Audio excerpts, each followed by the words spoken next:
We're following developing news right now after an officer-involved shooting in Pueblo overnight. A deadly crash early Saturday near Falcon has claimed the life of a 23-year-old woman. More support is pouring in for families of the Las Vegas shooting victims, this time from people who have also experienced a deadly mass shooting. Following the announcement last night that the shutdown was over, Governor John Hickenlooper released the following statement, quote, "Grateful that CHIP is fully funded and, quote, we hope and expect that DACA families will at least be granted deferred action in the coming weeks." Thank you so much for making the choice to be with us this morning. Hope you guys had a great weekend. Today is President's Day. We celebrate George Washington and all of our founding fathers. And let's see what the weather's going to be like, because a lot of you have the day off. Fascinating story, no doubt. And by the way, Craig did tell us that he kept his scrubs. So if you see anybody who resembles Doc Coffee roaming the hallways, I would run far, far away.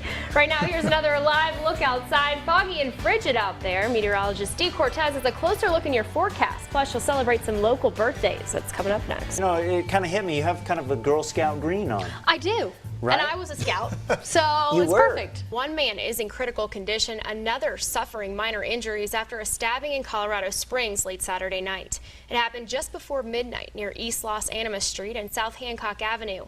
Officers responded to reports of a disturbance where multiple cars and people were involved. Police say a 53-year-old man with multiple stab wounds was taken to the hospital. Another 50-year-old man was also hurt. Pueblo County Sheriff's deputies rescued a 50-year-old Pueblo man wandering lost in the bitter cold Sunday morning after crashing his car into the icy waters of Lake Pueblo. Just after midnight, a man called police for help. He became disoriented while searching for his dog after he says the animal was swept away in the Arkansas River. With no confirmation on baby number 2, Fox 21's Sarah Ferguson went down to the zoo to find out for herself if 10-and-a-half-year-old Lukepia has a bun in the oven.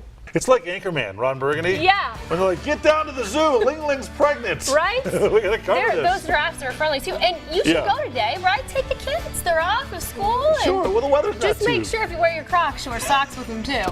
Right? I would wear socks with my Crocs today. All right, your time right now is 7:21. The latest fitness trend not only gets you in shape, but it gets your neighborhood looking good too. And business news right now, get this, orange juice sales are on the rise thanks to the flu. Yeah, aren't you glad about that? Retailers are seeing the first spike in orange juice sales since 2013, jumping almost 1% in the 4 weeks leading up to January 20. You could catch the flu just by breathing the air. You don't even have to be coughed or sneezed on. Oh, don't get too close.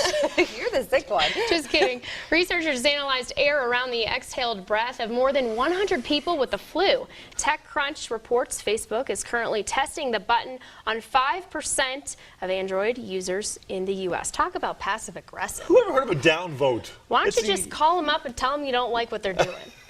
Matter of fact, why don't you just mind your own business and stay in your lane? Right? Whoa, wow, stay in your lane. You know what I say, and I'm sure our viewers can agree. Why be moody when you can shake your booty? Right? Right? I often think that.